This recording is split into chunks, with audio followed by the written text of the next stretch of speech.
Now we discuss about the surface tension. Hydrostatics का दूसरा part है ये. पहला पार्ट हम लोग डिस्कस कर चुके हैं और वो था प्रेशर, और अब लेके चल रहे हैं हम लोग सरफेस टेंशन. और इस वीडियो हम लोग सरफेस टेंशन से पहले कुछ एक डेफिनेशंस डिस्कस करेंगे, उसके बाद हम लोग आएंगे सरफेस टेंशन के ऊपर. क्लियर? तो first we discuss about the intermolecular forces. The force produced between the molecules of the substance known as intermolecular forces. Graph से बहुत क्लियर हो जाएगा.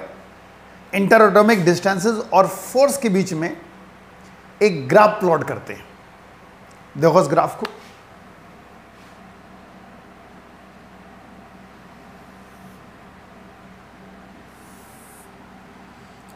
इंटरमॉलिक्यूलर डिस्टेंस हो गई,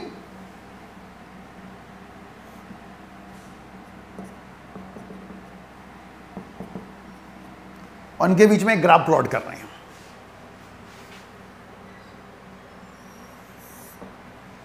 इस तरह का नेचर आएगा ग्राफ का.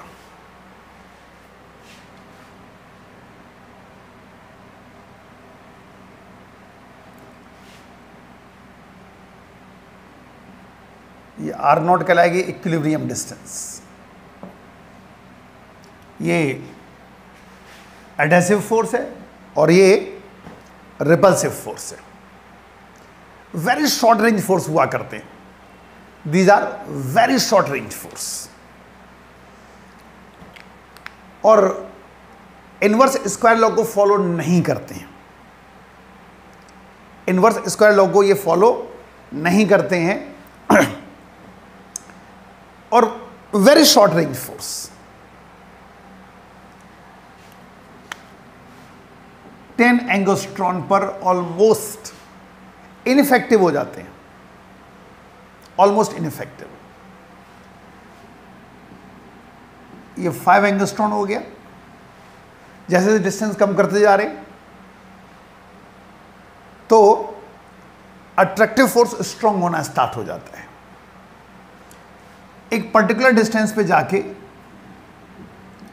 ये मैक्सिमम अट्रैक्टिव फोर्स प्रोड्यूस हो जाएगा और ये होगी डिस्टेंस 5 एंगस्ट्रॉन. ठीक है? और 3.5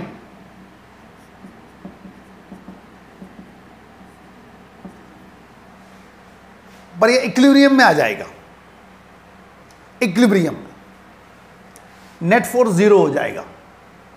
ये इक्विलिब्रियम डिस्टेंस कहलाती है और नॉर्मल डिस्टेंस कहलाती है.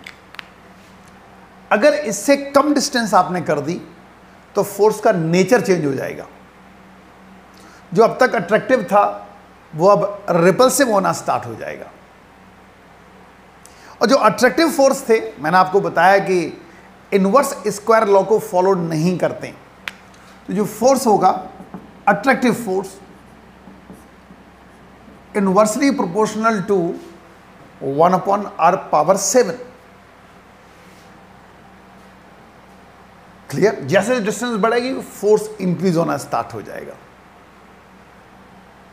और जो रिपल्सिव फोर्स है वो डायरेक्टली प्रोपोर्शनल टू 1/r⁹ के हिसाब से वेरी करता है. ये 1/r⁷ और ये 1/r⁹ के हिसाब से वेरी करता है. तो ये इंटरमॉलिक्यूलर फोर्सेस के बारे में बताया गया और किस हिसाब से ये डिस्टेंस के साथ चेंज होते हैं ये आपको बताया गया है.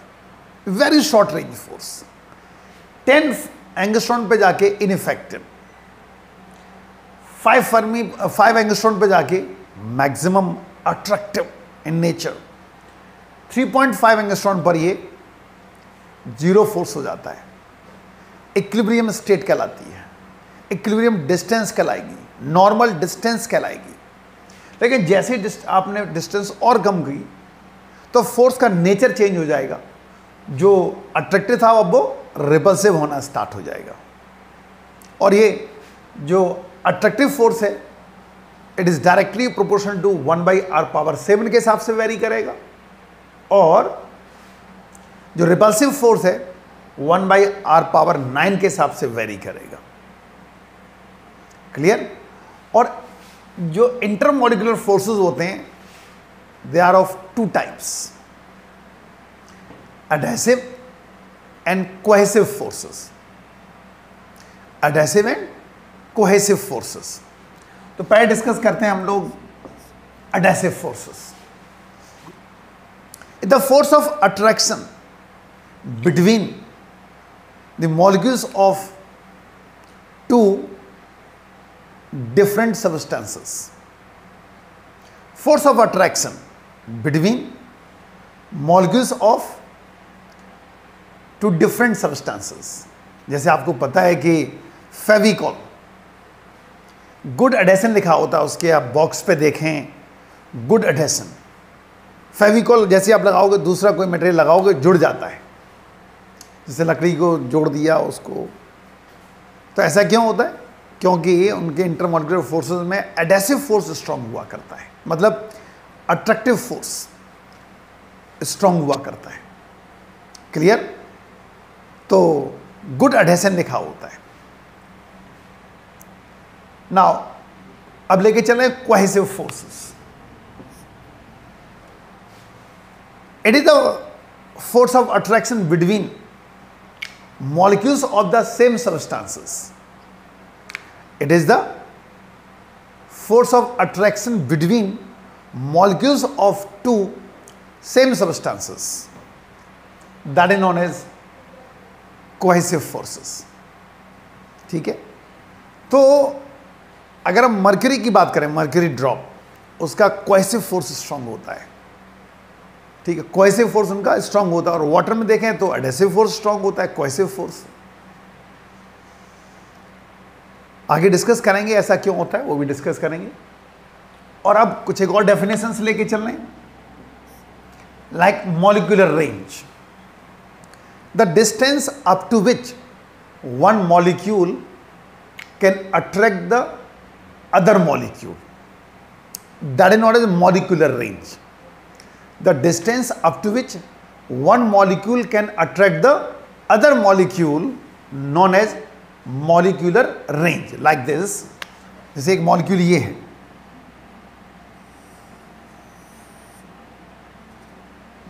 और ये मॉलिक्यूल्स रखे हुए हैं।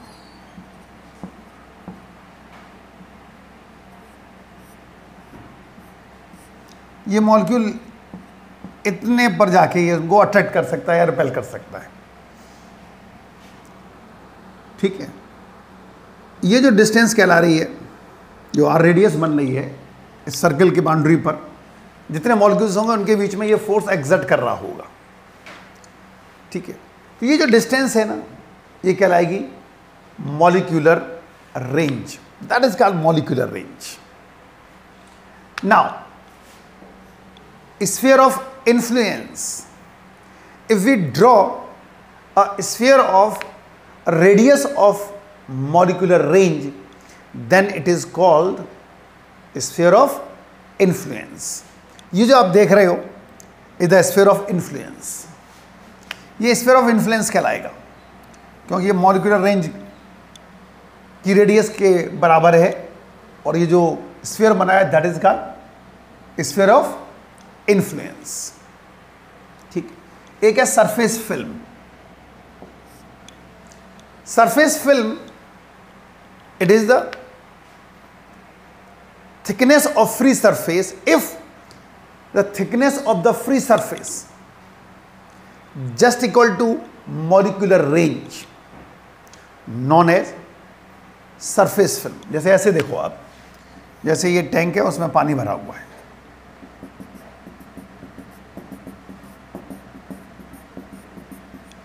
फ्री सरफेस का मतलब होता है जहां एयर कांटेक्ट कर रही, तो ये इसका फ्री सरफेस हो गया। अगर ये पार्ट आर के बराबर है, मॉलिक्यूलर रेंज के बराबर है, तो ये जो आप देख रहे हो this part that is called surface film. If the thickness of free surface of the liquid equal to molecular range known as sphere of sorry, surface film. If the thickness of the free surface of the liquid just equal to molecular range, known as surface film. तो ये कुछ एक definitions थी. अब हम लोग आ रहे हैं सरफेस टेंशन पर. सरफेस टेंशन जाने इसको.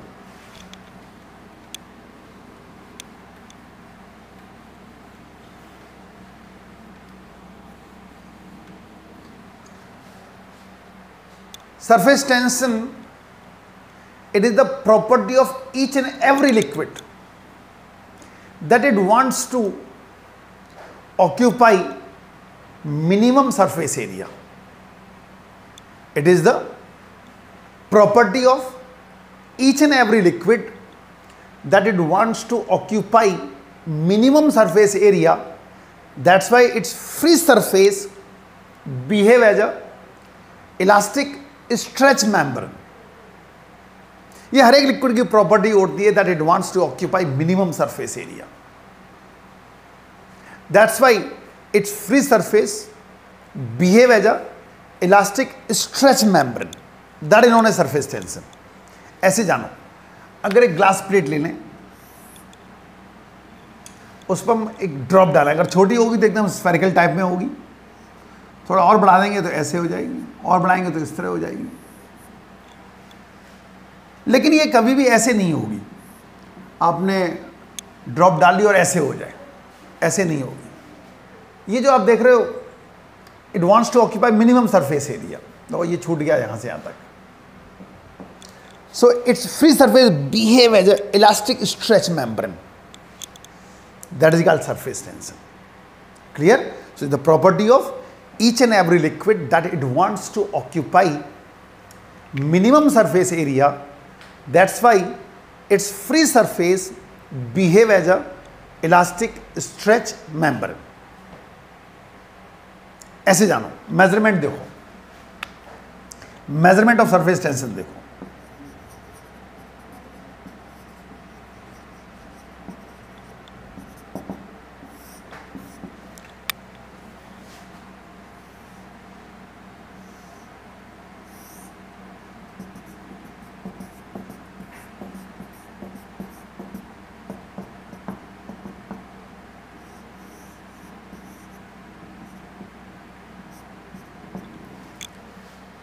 Draw one imaginary line on the free surface of the liquid.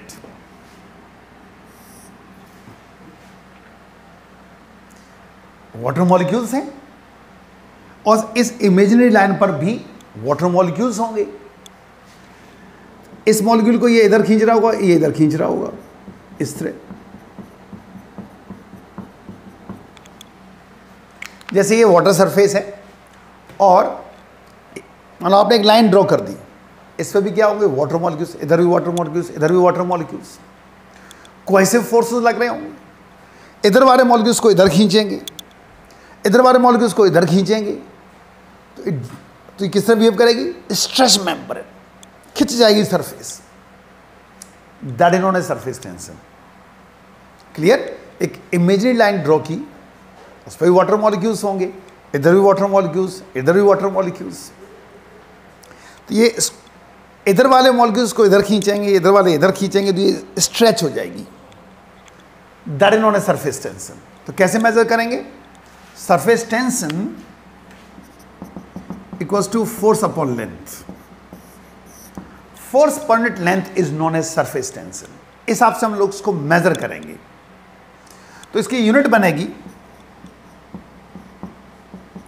Newton पर मीटर और डायमेंशनल फॉर्मूला हो जाएगा ml0 t-2. Is the dimensional formula of the surface tension. ठीक है? न्यूटन पर मीटर और ml0 t-2. नाउ तो अब सरफेस टेंशन के एग्जांपल्स जानो कुछ एक, तब आप समझ पाएंगे सरफेस टेंशन को. और इस तरह देखें आप, जैसे हमने बताया, it the property of each and every liquid that it wants to occupy minimum surface area. ठीक है? तो इस तरह देखें आप, एक जो सेविंग ब्रश होता है उसको अगर हम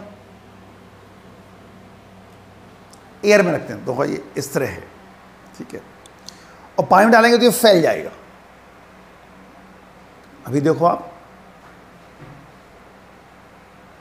ये फैल गया क्योंकि इस पर एडहेसिव फोर्सेस लग रहे हैं वाटर मॉलिक्यूल और सेविंग ब्रशेस के जो हेयर्स हैं उनके बीच में।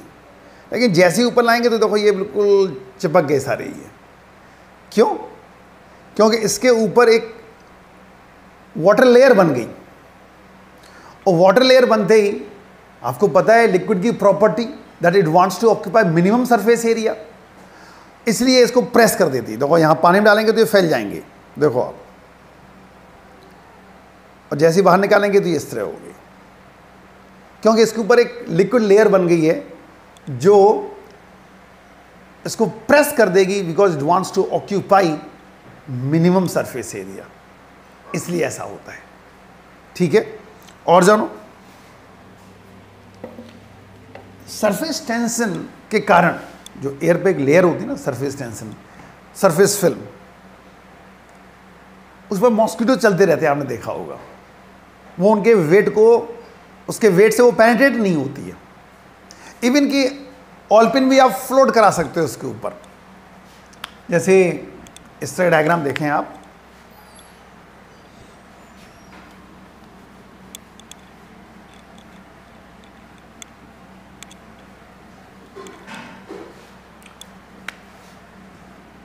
जैसे फ्री सरफेस है,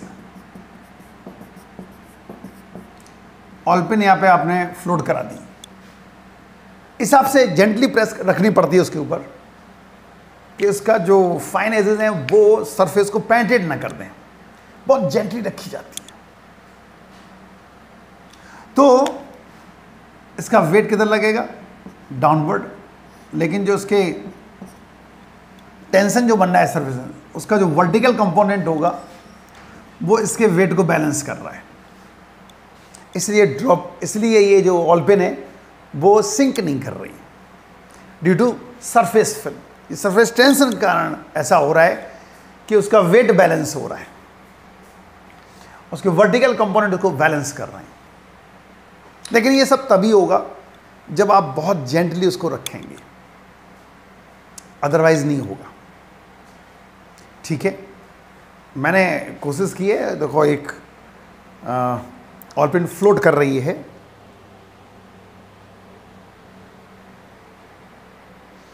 अब पता नहीं आपको दिखेगी कि नहीं दिखेगी, चलो आपके सामने ही कोशिश कर रहे हैं। मुश्किल तो बहुत है, लेकिन इसके अंदर अभी ऑलपिन फ्लोट कर रही है, और ये इतना आसान नहीं होता है, 2-3 बार ट्राई करने पे होती है। मैं एक बार फिर कोशिश कर लेता हूँ, और उसके लिए बहुत ज़रूरी है कि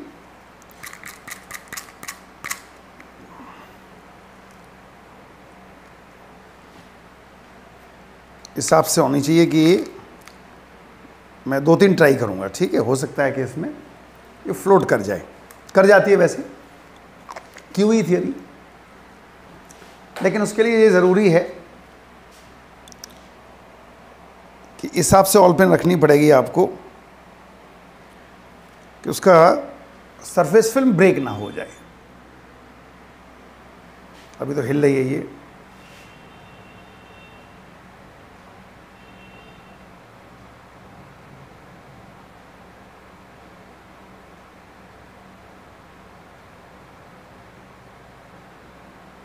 नहीं सिंक कर गई है।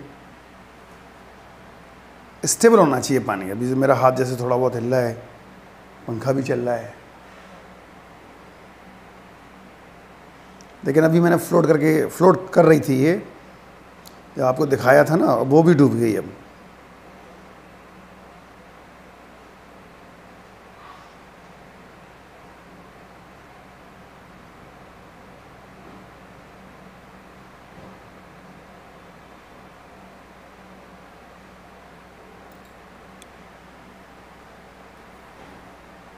पंखा वगैरह चल रहा है इसलिए थोड़ी सी दिक्कत आ रही है, लेकिन ये सिंक मतलब फ्लोट कर जाती है।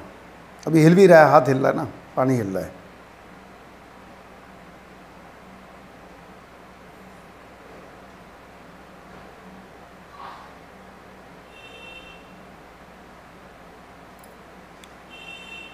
अभी नहीं हो पा रहा, लेकिन ये हो जाता है, ठीक है।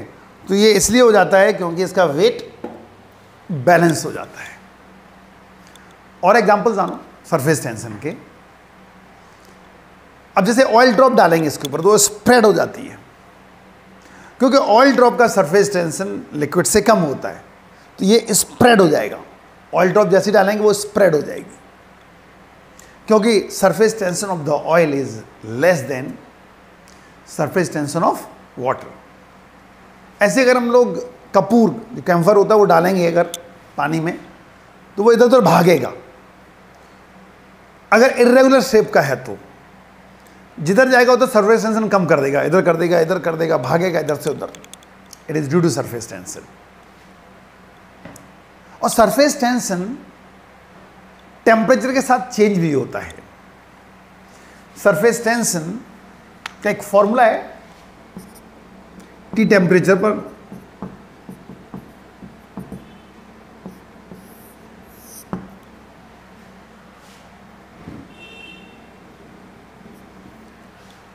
ठीक है, T is the temperature, S not surface tension eight 0 degree Celsius, surface tension at T degree Celsius, और जो अल्फा है it is the temperature coefficient of surface tension.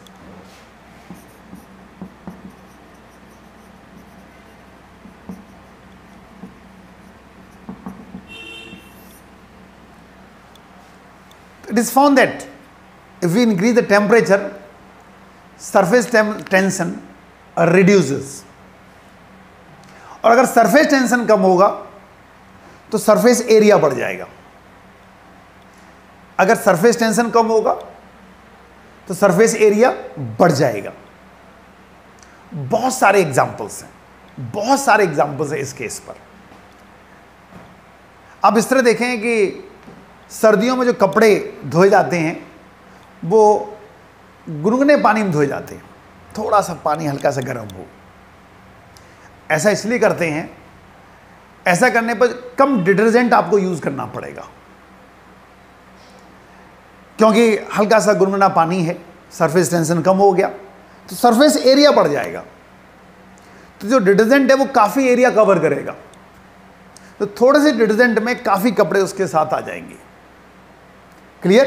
तो टेम्परेचर बढ़ने पर और जानो कि जो बर्तन वगैरह होते हैं सर्दियों में हल्के से गुनगुने पानी में धोए जाते हैं। उसका रीजन विम बार थोड़ा सा यूज करेंगे और वो ज़्यादा एरिया कवर करेगा और वो साफ हो जाएंगे। अगर चिकनाहट ज़्यादा है और ठंडे पानी में आप धोगे, कितना भी साबुन लगा लो लेकिन चिकनाहट नहीं जाएगी उसकी। वो तभी जाएगी जब गुनगुना पानी होगा, सरफेस एरिया बढ़ेगा और हेयरपिन टाइप मॉलिक्यूल्स हुआ करते हैं डिटर्जेंट के, वो उसको पेनिट्रेट करेंगे और वो सरफेस तक जाएंगे, जो बर्तन है उसके सरफेस तक जाएंगे और उसको रिमूव कर देंगे। और जानो, जो सूप पिया करते हैं, सूप या चाय या कॉफ़ी, ये गर्मी अच्छी लगा करती है। ठंडा सूप आपको अच्छा नहीं लगेगा, आप तुरंत करोगे भाई दूसरा लेके आओ, ये ठंडा हो गया है। सूप हमेशा गर्मी पिया जाता है, चाय हमेशा गर्म पी जाती है, कॉफ़ी हमेशा गर्म पी जाती है। आपको नहीं सर कोल्ड कॉफ़ी पे वो एक अलग चीज़ हो गई। नॉर्मल रूटीन में हॉट कॉफ़ी। ऐसा क्यों? ऐसा इसलिए कि अगर टेम्परेचर ज़्यादा होगा, सरफेस टेंशन कम होगा, एरिया बढ़ेगा। और सूप आप थोड़ा सा चम्मच से लेते ना, ऐसे थोड़ी सी लगे, ऐसे पूरे मुंह में फैल जाता है तो अच्छा लगता है। ठंडा सूप क्या होगा, सरफेस टेंशन कम कर देगा, नहीं सरफेस टेंशन बढ़ा देगा टेम्परेचर बढ़ाने कम होने पर, तो वो आपको इतना टेस्टी नहीं लगेगा। आप आजमा के देख सकते हो ये चीज़। और एग्जाम्पल जानो, और भी आप देखोगे सर्दियों में हमेशा गर्म खाना पसंद करते हैं लोग, गर्म सब्जी, गर्म चीज़ें। रीज़न तो ही टेस्ट आएगा वरना टेस्ट नहीं आएगा, क्योंकि अगर गर्म नहीं होंगे और ठंडी चीज़ें हैं तो सरफेस एरिया कम रहेगा, तो आप पेट भरने के लिए तो खा सकते हो लेकिन टेस्ट नहीं आएगा। That the reason. और कुछ एक ऐसे लोशंस हुआ करते हैं जो लो सरफेस टेंशन पर ही बनाए जाते हैं।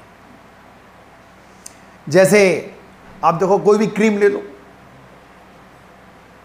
कोई भी जो क्रीम होती है वो थोड़ी सी यहां लगाई जाती है, हल्की सी, जैसे वैसलीन हो गई, ठीक है। वैसलीन अगर थोड़ी सी लोगे और यूँ लगाओगे पूरा हाथ भर जाता है, मुंह सब लगा लो, हाथ है सब, वो धोने भी पड़ता है। लिपस्टिक वगैरह होती है, लो सरफेस टेंशन बनाई जाती है।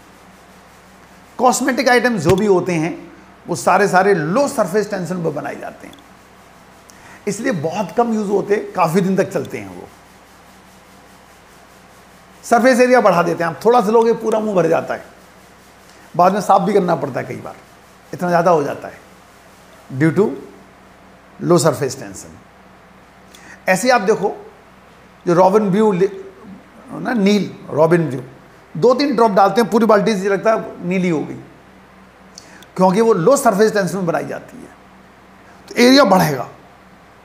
ऐसे ही आप देखो, सेवलॉन या डेटॉल, जब नहाते हैं लोग वक्त तो यूज़ करते हैं, तो उसमें आप देखो कि एक छोटा सा ढक्कन डालते हैं और पूरी बकेट में लगता है इससे डिटॉल ही डिटॉल हो गई है।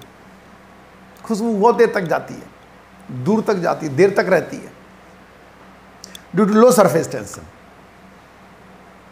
घरों में जो लोग पोंछा लगवाते हैं, उसमें आपने देखा होगा कि फिनाइल थोड़ी सी डाल देते हैं, एक ढक्कन एक बाल्टी में, पूरे घर में पोंछा लग जाता है और खूब खुशबू आती रहती है। ऐसा क्यों? Due to low surface tension. आप देखो, जो ब्रश करते हैं ना, हम लोग पेस्ट लगाते हैं, थोड़ा सा पेस्ट लगाया और जब करते हैं ना, पूरा मुंह भर जाता है, थूकते रहते हैं बार बार। क्यों? जो पेस्ट बनाया गया है वो लो सरफेस टेंशन पर बनाया गया है, लो सरफेस टेंशन पर। इसीलिए आप देखोगे बहुत सारा एरिया कवर हो जाता है, आपने इतना लगाया केवल ब्रश पे, और फिर वो आप करते रहो, देखो कितनी देर तक चलता है और पूरा मुंह भर जाता है। ऐसी जो शेविंग क्रीम होती है, थोड़ी सी लगाई जाती है और पूरा भर जाता है ये। क्यों? लो सरफेस टेंशन के कारण। तो if you increase the temperature, surface tension decreases, वो ये फॉर्मूला था। इसलिए हमने आपको बताया कि खाना आना जो भी सर्दियों में खाते हैं वो गर्म खाना पसंद करते हैं। उसका रीज़न ये है, खाना तो गर्मियों में भी गर्म खाना ही पसंद करते हैं ना, क्योंकि टेस्ट बढ़ जाता है, अभी हमने आपको बताया। और जितने भी एंटीसेप्टिक लोशंस होते हैं, ठीक है, वो सारे लो सरफेस टेंशन बनाए जाते हैं। सरफेस टेंशन कम होगा, एरिया ऑफ कॉन्टैक्ट इंक्रीज हो जाएगा, और ऐसा होने पर आप देखें कम डिटर्जेंट यूज़ करना पड़ेगा, पेस्ट कम लेना पड़ता है, शेविंग क्रीम कम लेनी पड़ती है। और ऐसा ना होता तो जो शेविंग क्रीम है वो 10 दिन में ख़त्म। जितने भी जो कॉस्मेटिक आइटम्स हैं, बड़ा बुरा हाल हो जाता, क्योंकि वो ज़्यादा लोग लेडीज़ यूज़ करती हैं, तो काफ़ी कॉस्टली पड़ता है अगर सरफेस टेंशन उसका लो ना किया जाता। ये कुछ एक एग्जांपल्स थे सरफेस टेंशन के ऊपर। क्लियर?